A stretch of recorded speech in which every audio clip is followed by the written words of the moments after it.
I'm Debbie, and welcome to Bible Study. Today we are reading in chapter 14 in the book of Acts. We are going to finish up Paul and Barnabas's first missionary journey. But before they finish it up, they are going to be referred to as Roman gods, first of all, while they're during their missionary journey. And because of all the miracles that they are performing, the people think, yes, they are these Roman gods. And then even though they try to worship them and praise them for the miracles that they're doing, they turn right around and stone Paul. But Paul actually goes right back into that town and he still preaches the gospel. If you are ready to Bible study with me, let's go.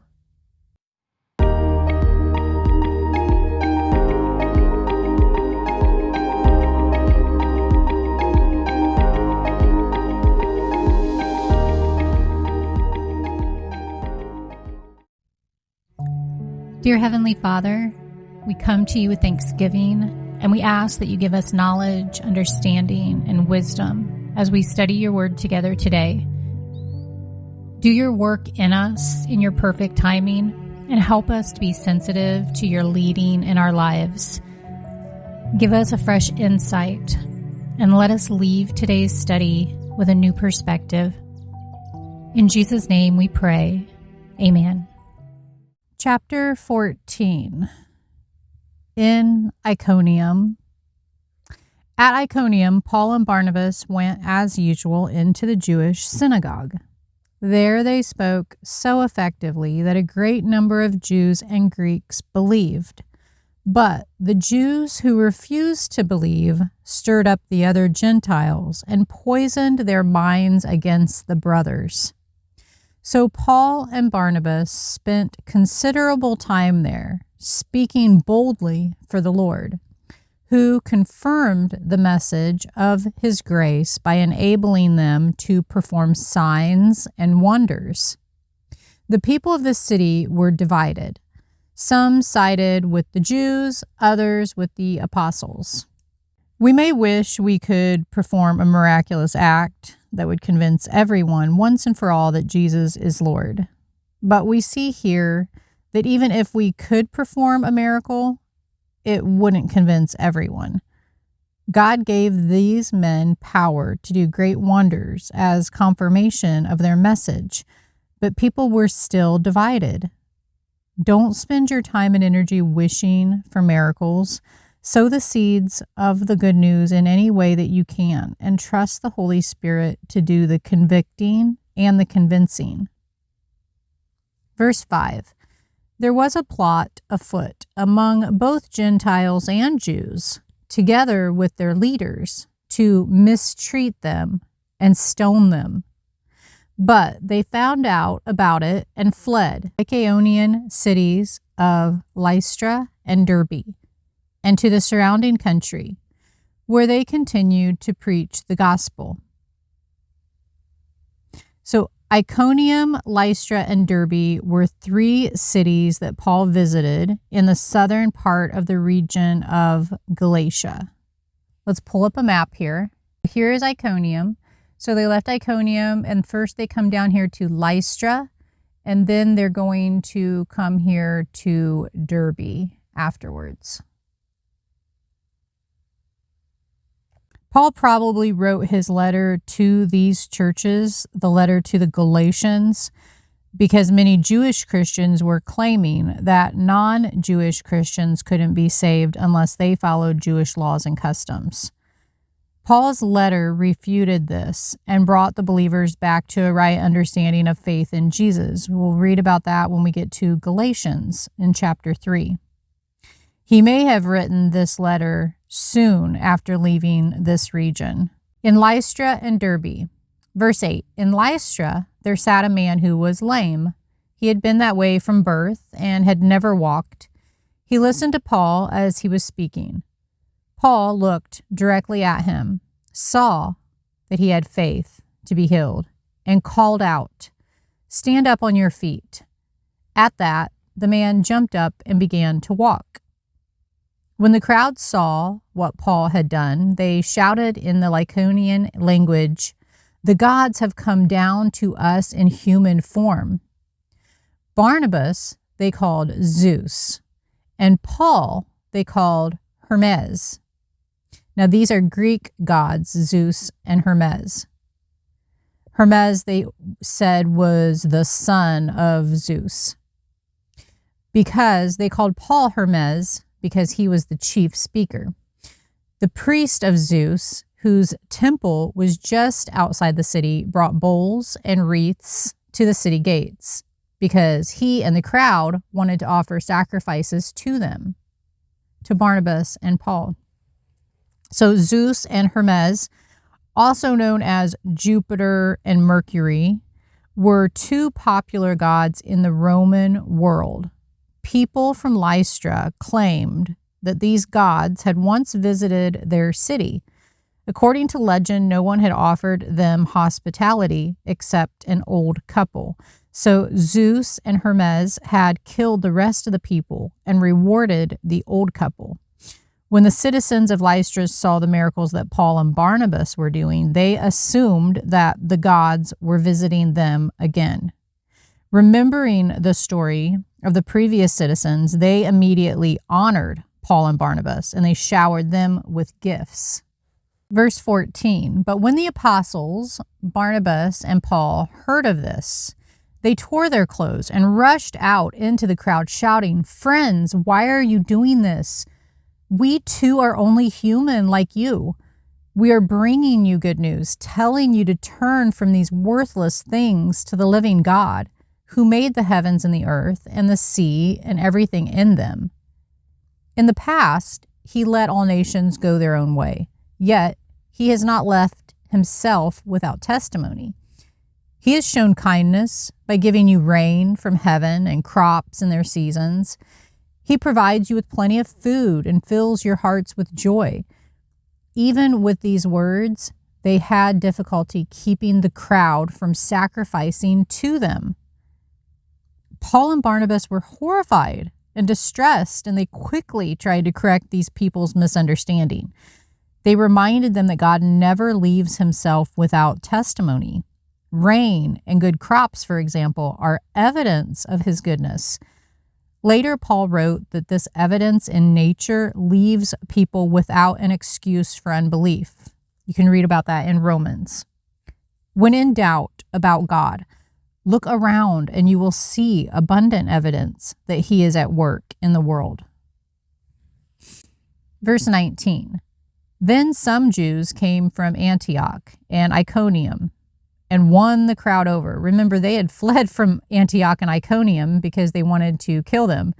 But these people have chased them down.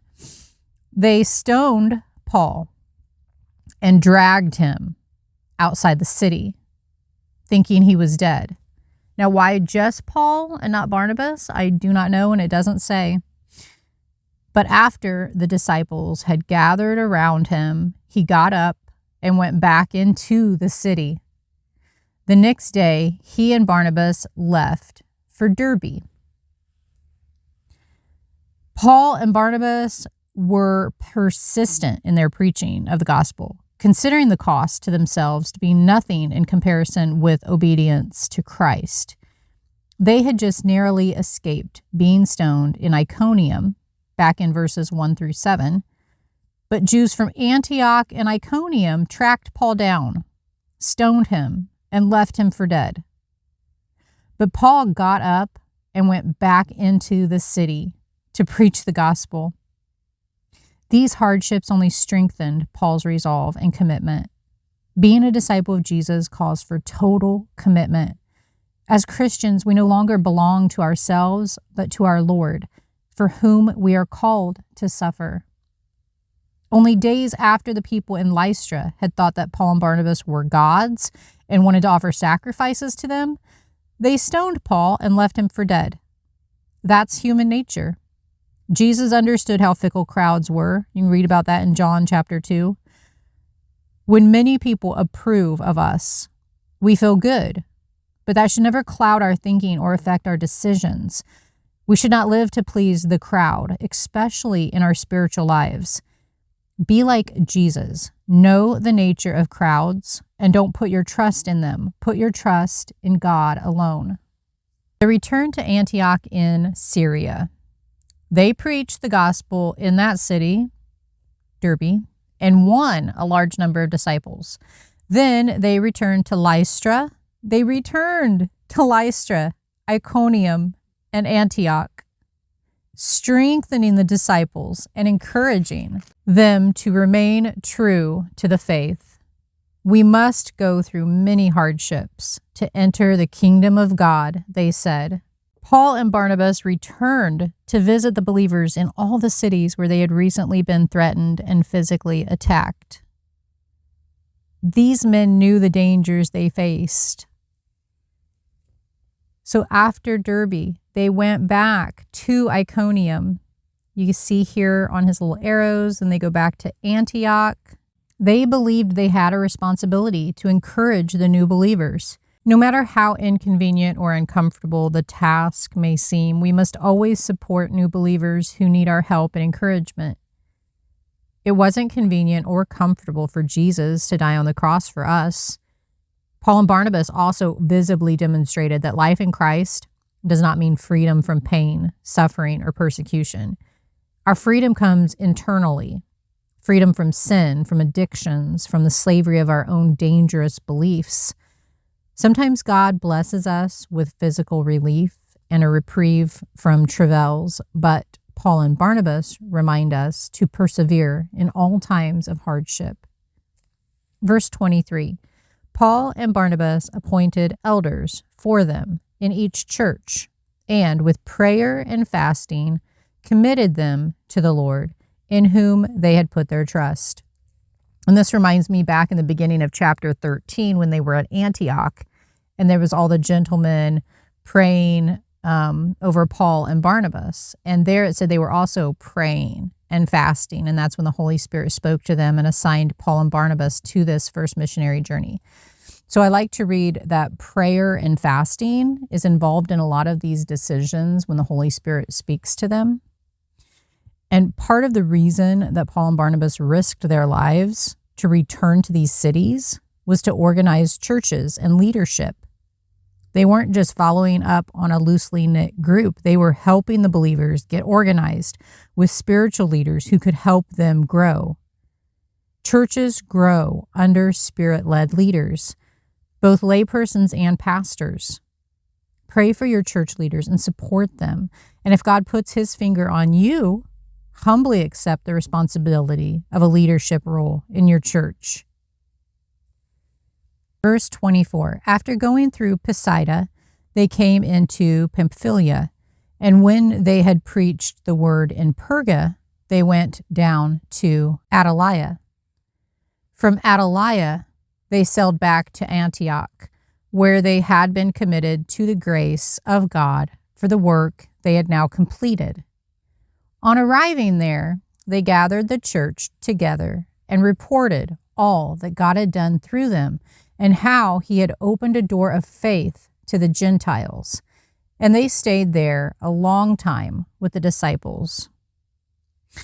Paul probably wrote his letter to the Galatians, as I mentioned before, while he was staying in Antioch after completing this first missionary journey. This would have been around AD 48 or 49. There are several theories about what part of Galatia Paul was addressing when he wrote his letter to the Galatians, but most agree that it was Iconium, Lystra, and Derbe.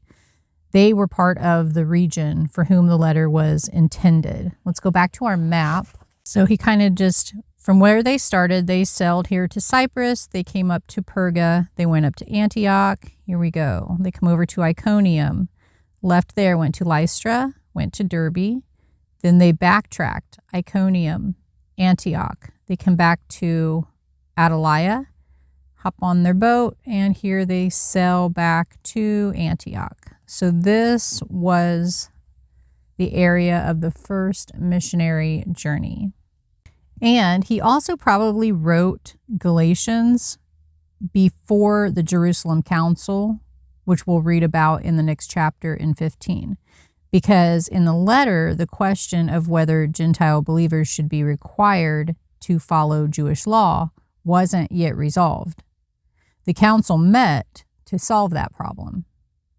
If you enjoyed this Bible study, please hit the like button and click on the next video. We will continue into chapter 15, where there's going to be a dispute brought up about circumcision between Jews and Gentiles. And then Paul is going to start off on his second missionary journey.